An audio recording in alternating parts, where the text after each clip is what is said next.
Agora, o que a gente vai mostrar é o Roger Guedes, tá? Pra depois a gente falar do Flamengo, que goleou, teve tanta polêmica do Cuca, mas o Flamengo goleou 8-2, como o Mauro César adora que eu fale, atropelou o Maringá no Maracanã. Poderoso Maringá. E a gente vai colocar aí a declaração do Roger Guedes, que foi citada pelo Mauro César Pereira depois do jogo. Não é todos, né? Mas parte da imprensa, alguns torcedores conseguiram, né? Acho que essas pessoas que têm tanto ódio no coração devem estar felizes nesse momento. Como eu falei, a gente, coração bom, tá triste por eu conhecer ele. É um pai que eu tenho no futebol e acredito na inocência dele. Então, é como eu falei, é um julgamento. As pessoas que atacam ele têm provas de nada. Eu acho muito desumano atacar um ser humano assim, da forma que foi, né? Porque foi pesada. Talvez muita pessoa não sabe, mas, pô, ameaçar de morte as filhas, falar que teu pai é estuprador é difícil escutar. Eu tenho um filho de 7 anos, tenho uma menina agora. E sem provas falar aí que você estuprou isso, aquilo. O Neymar na época lá, lembra? Todo mundo atacou o Neymar, né? Até ele provar a inocência. Então acho que tem que esperar atacar. Então a gente tá muito triste. Ó a bomba agora que se criou. A gente já tava vindo num furacão aí, conseguimos ganhar uma vitória, tem um clássico pela frente, não temos treinador, então fica difícil também. É tentar lutar e espero que, se Deus quiser, ele prove a inocência dele, que eu acredito nele. Cara, particularmente, acho que era eu e mais 3 jogadores que sabíamos, nós guardamos isso pra nós. Acho que era eu, o Fábio, o Renato e o Cássio, acho que sabia, que ontem eu fiquei 1 hora com ele na sala, pô, ele chorou. Então eu falei pra ele, eu fui honesto com ele, eu falei, pô, eu queria muito que o senhor ficasse, mas te vendo assim, prefiro que você saia mesmo pra você ficar bem como ser humano, né? Com a família dele, a esposa dele tá sofrendo muito, na época ele já estava com ela, e ele falou pra gente que realmente não fez nada, e como eu falei, eu acredito nele por ser um cara de coração bom. E agora ele vai provar a inocência dele pra poder calar a boca de muita gente que atacou ele aí de uma forma desumana. Lima não tem outra palavra, né? Uma merda, né? Dá pra mentir. Clima ruim, o treinador sai depois de uma classificação difícil. Como eu falei, parte da imprensa, torcedores, que atacou ele dessa forma desumana, eu citei alguns nomes. Acho que isso foi feito desumano.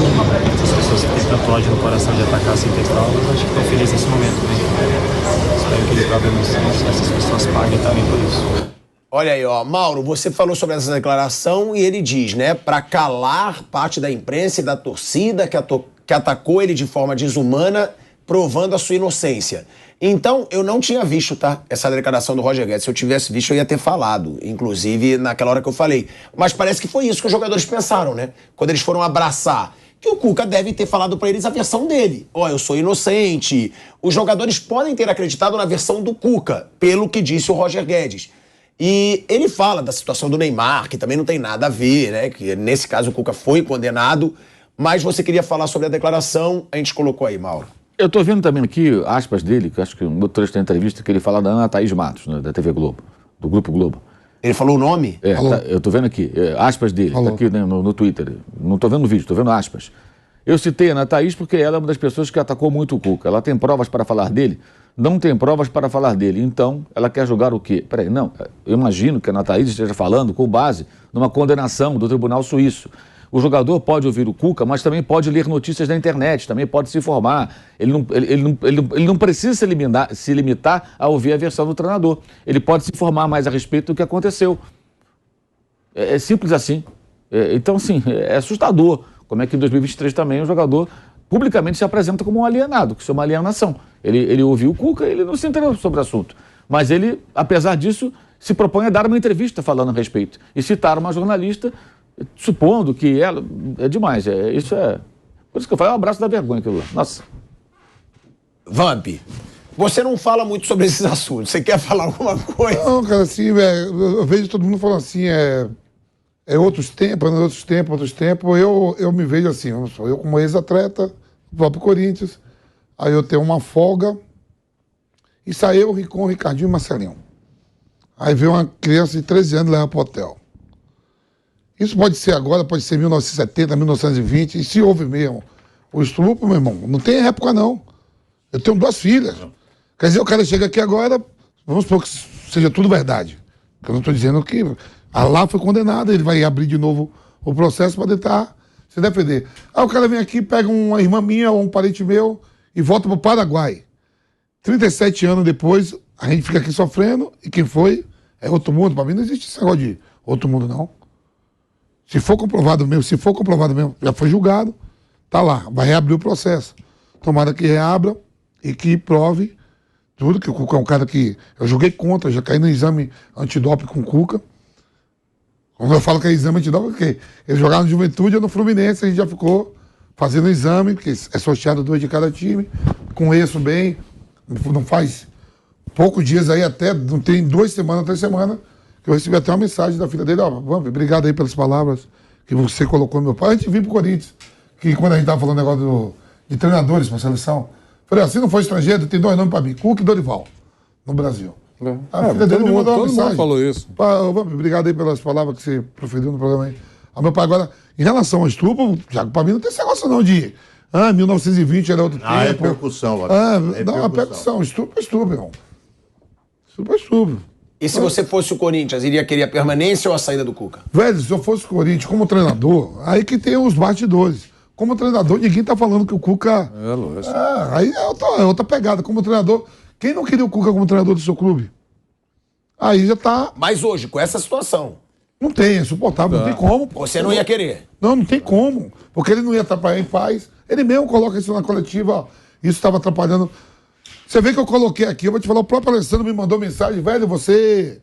Lembra que eu falei no programa? Não me manda a mensagem. Que é certeza que o Cuca conversou com o Duílio. Ó, se for pra prejudicar... Porra, a gente... Você viu? Tudo. Ele falou até com os jogadores, o Roger Guedes falou. Tudo. Ele falou com 4 jogadores. O próprio Alessandro me mandou uma mensagem aqui. Vampeta, essas informações que você tá dando aí, tá... Não bate. Aí eu mandei pra ele assim, vai me ensinar a trabalhar, o que é que eu falo o nome da pessoa que tava na hora?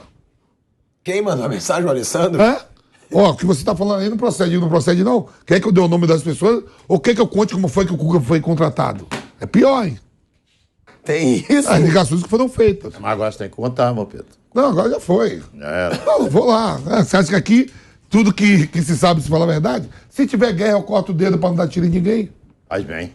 Que é isso? Você vai pra guerra? Eu precisava de um poema teu fica aí. Pra gente finalizar esse assunto. Dá cara demais que tu vai ver que tu vai parar. Eu não boto a cara, isso você sabe que eu boto. Não, demais não dá, não. Eu gosto de viver. Boto a cara, mas eu vou gosto. vir pra consertar o mundo, irmão.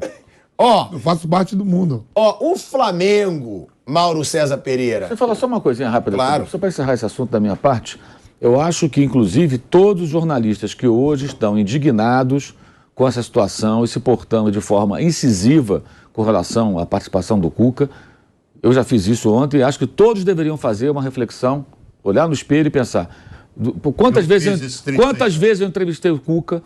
Se eu fui setorista do clube que ele cobria, eu estava com ele todo dia, conversava, e eventualmente dava uma risada, que surgem aquelas conversas mais informais, e eu não parei para pensar nesse caso. E agora eu estou indignado. Então acho que é necessário cada um fazer essa autocrítica. Porque senão fica muito cômodo. Você agora vê com outros olhos, você critica com propriedade, mas você não faz uma reflexão. Por isso que ontem eu falei aqui.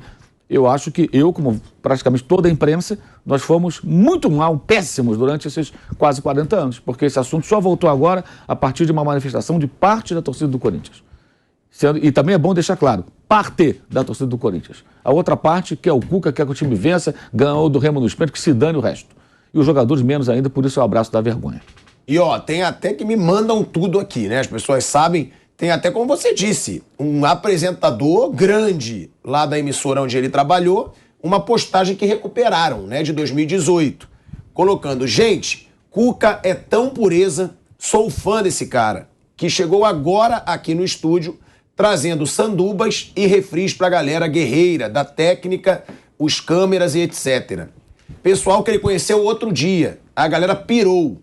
Esse cara é nota 1000. Seleção começa em 5 minutos. É o que você disse, que tem a galera que tem o relacionamento e eu acho também que o Cuca também sempre me tratou muito bem.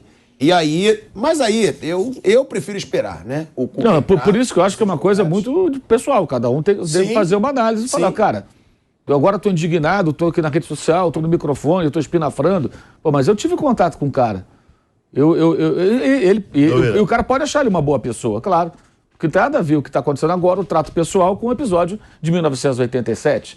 Como eu falei, não estamos falando de um criminoso quanto mais, estamos falando de algo muito específico que aconteceu ali. Então, assim, eu acho que a gente também tem que pensar, porque o assunto é de conhecimento público. E a imprensa, ontem eu vi gente, assim, autoelogio. Isso me causa espécie. Ah, não, a imprensa foi muito bem. Não foi bem, não. Foi mal, durante quase 40 anos. Todo mundo. E se aparecer um que fez grandes matérias que ninguém viu, me mostra que o cara aplaudir. E ó, Mauro César, então, concluindo aqui, todo mundo fala tudo o que pensa, isso que eu amo na Jovem Pan.